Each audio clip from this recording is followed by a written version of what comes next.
नमस्कार दोस्तों, कैसे हैं आप सब लोग। उम्मीद करता हूं सभी अच्छे होंगे। एक दंपति रिटायरमेंट के बाद एक बुजुर्ग व्यक्ति अपनी पत्नी के साथ अपने एक घर में रहता है। तीन बेटे होते हैं, एक दिल्ली में रहता है, एक हैदराबाद में रहता है और तीसरा बेटा दुबई में रहता है। सब कुछ ठीक चल रहा था, पैसे की कोई कमी नहीं थी क्योंकि रिटायर्ड थे, पेंशन मिल रही थी, सब काम खर्चा वर्चा सब बढ़िया चल रहा था, लड़कों पर डिपेंड नहीं थे बुजुर्ग दंपति। मगर जो बुजुर्ग व्यक्ति था उसे एक छोटी सी बीमारी थी जिसके कारण वो ज्यादा चल फिर नहीं सकता था, अक्सर लेटा रहता था। जो बुजुर्ग महिला थी उसकी लगभग लगभग उम्र 60 साल होगी और बुजुर्ग व्यक्ति की उम्र लगभग 70 या 72 वर्ष होगी। बुजुर्ग महिला को कहीं ना कहीं सेक्स की आदत लग जाती है। एक 31 साल का लगभग लड़का, 31 साल उस या 32 साल उसकी उम्र रही होगी, उससे वो सेक्स किया करती थी, उससे वो उसके लत लग जाती है और उसी के चलते दो हत्याएं हो जाती हैं उसी घर में। चैनल को सब्सक्राइब कर लें, जो आने वाली कहानी है उसका नोटिफिकेशन आप तक पहुंचता रहे। एक बिहार का एक जगह होती है पटना और थाना होता है पाटलिपुत्र और रोड नंबर होता है 2। रोड नंबर 2 पे एक मकान हो जाता है सुजाता निवास। सुजाता निवास में एक बुजुर्ग एक अपनी महिला के साथ रहता था। तीन बेटे थे, एक हैदराबाद में रहता था, एक दिल्ली और तीसरा बेटा दुबई में रहता था। बुजुर्ग दंपति का जो व्यवहार था वो ठीक था, आपस में दोनों मियां बीवी हंसी खुशी से रहते थे। बुजुर्ग व्यक्ति का नाम होता है श्रीवास्तव, एन के श्रीवास्तव, और महिला का नाम होता है सुजाता। महिला के नाम से ही घर का नाम सुजाता निवास पड़ा था, उन्होंने अपना घर का नाम भी सुजाता निवास ही रखवाया था। सब कुछ ठीक चल रहा था। एक दिन दुबई वाला जो लड़का होता है वो अक्सर अपने मम्मी पापा से बात किया करता था। एक दिन उसने अपना फोन किया और माँ के फोन पर लगातार फोन करता है, मगर फोन जो है मिलता नहीं है।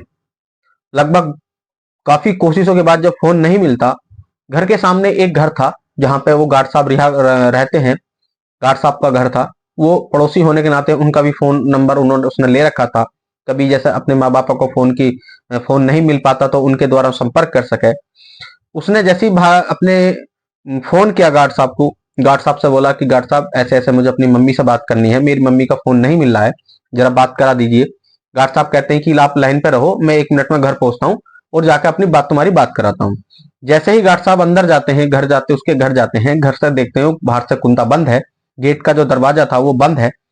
वो कुंडा खोलते हैं, अंदर जाते हैं, अंदर जाके जैसे किचन की तरफ देखते हैं तो वहां पे एक लाश पड़ी हुई थी महिला की। बेड की तरफ देखते हैं तो बेड पे एक लाश पड़ी हुई थी। लड़के को फोन पर जानकारी देते हैं और गार्ड साहब की चीख निकल जाती है। जैसे ही गार्ड साहब की चीख निकलती है तो पड़ोस के लोग जो है उन्हें आवाज देकर गार्ड साहब बुला लेते हैं। लड़के को वीडियो कॉलिंग करके अपनी मम्मी पापा या उस लड़के को वीडियो कॉलिंग करते हैं और उसे अपने मम्मी पापा को दिखाते हैं। लड़का अपनी मम्मी पापा को मरी स्थिति में देखता है कि किसी ने उनका कत्ल कर दिया था। रसोई में खून पड़ा था, बेडरूम पे खून पड़ा था, किसी ने धारदार हथियार से उनका जो है हत्या कर दी थी। गार्ड साहब या पड़ोसी सभी मिलकर लोग इकट्ठा हो जाते हैं और पुलिस को सूचना देते हैं। पुलिस मौके पर पहुंचती है, दोनों की पोस्टमार्टम कराया जाता है, दोनों की लाश की जो है उन्हें कब्जे में लेती है, फोरेंसिक टीम बुलाई जाती है, डॉग स्क्वाड बुलाया जाता है, घर की जांच कराई जाती है। कोई सबूत हाथ नहीं लगता कि हत्या किसने की थी। पड़ोसियों ने भी किसी से पूछताछ की जाती है, पड़ोसियों से कि कोई आया था, किसी ने देखा था कि कोई आदमी निकलता बढ़ता। सभी लोग मना कर देते हैं कि हमने कोई आदमी ऐसा निकलता बढ़ता नहीं देखा। पुलिस को कोई ठोस सबूत या कोई ऐसा सुराग नहीं मिल पा रहा था जिससे वो हत्यारे को ढूंढ सके। पुलिस ने चारों तरफ पूछताछ की, सीसीटीवी फुटेज देखी गई, जो बाहर के किसी मकान में सीसीटीवी लगे होते हैं उनकी फुटेज देखी गई, कुछ के कैमरे बंद निकले और कुछ में साफ दिख नहीं पाया। पुलिस को कोई सफलता मिल नहीं पा रही थी, पुलिस बड़ा परेशान थी। लोगों के मन में एक जहन में एक सवाल बना हुआ था, यह हत्याकांड किसने किया है। पुलिस भी उसकी अपनी जांच करती है। कुछ टाइम बाद एक आदमी आता है, वो अपने कैमरे की एक फुटेज लाता है 11 सेकंड की मात्र। वो दिखाता है कि साहब देखना, इस फुटेज में एक आदमी है जो बाइक पर जा रहा है, अगर आप इससे कुछ मिल सके तो आप देख लीजिए, इसकी आप पहचान कर सको। वो फुटेज इतनी धुंधली थी कि उसमें कुछ ज्यादा दिखाई नहीं देता, मगर ये पता चल जाता है कि ये बाइक वाला जो है इस कैमरे के जब आगे से निकला होगा तो या तो इस रास्ते पे गया होगा या इस रास्ते पे गया होगा, क्योंकि आगे एक तिराया था। पुलिस उस फुटेज के माध्यम से, टाइमिंग के माध्यम से, पुलिस का जो बाइक का कलर था, उसके कपड़े थे, उसके देखते हुए दूसरे सामने के रास्ते के मेन रोड के जो कैमरे होते हैं, पुलिस उन कैमरों को देखती है और कैमरे के माध्यम से जब टाइमिंग के अनुसार वो देखा जाता है, फुटेज देखी जाती है, तो उसमें एक लड़के का चेहरा आया था। पुलिस उसकी पहचान कराने की कोशिश करती है, पड़ोसियों को दिखाती है, तो पड़ोसी कोई ना कोई पड़ोसी से पहचान लेते हैं। लोगों ने उसकी जो लड़का होता है, लोगों ने उसकी पहचान कर ली और लोग बताते हैं कि ये तो राजीव उर्फ रिंकू है, जो रोड नंबर 27 पे रहता है और नेहरू नगर में इसकी परचून की दुकान है। पुलिस वहां पर पहुंचती है उसकी दुकान पे और रिंकू को पकड़ लेती है और सब बताती है कि आपने जो हत्या की है, हम पे उसकी फुटेज है, हमने आपके खिलाफ कुछ सबूत लगे हैं जो आप बच नहीं सकते। पुलिस धूल में लठ मारती है मगर कोई उन पर सबूत ऐसा होता नहीं है, मगर रिंकू उसके उनके पुलिस के चंगुल में फंस जाता है और इधर उधर की बात करने लगता है। पुलिस जब सख्ती से पूछताछ करती है तो रिंकू अपनी सारी घटना बताता है कि क्या क्या उसके साथ हुआ था, कैसे कैसे उसने किया था। रिंकू बताता है कि इनकी मुलाकात इस महिला, सुजाता महिला से हुई थी, जो बुजुर्ग महिला थी जिनकी उम्र लगभग 60 साल थी। अक्सर ये कभी कभी दुकान पे आया करती थी सामान लेने और दुकान पे से फोन, फिर इनकी मुलाकात हुई, फोन नंबर एक दूसरे का लिया गया और सुजाता जो महिला है ये कभी कभी रिंकू को अपना जो है सामान मंगा लेती थी घर पे और रिंकू उनके घर जाता, छोटा मोटा काम भी कर दिया करता, उनकी मदद कर दिया था, किसी मदद कर दिया करता था। कहीं ना कहीं छोटी रिंकू से उनकी दोस्ती होने लगी, दोनों को पसंद करने लगे।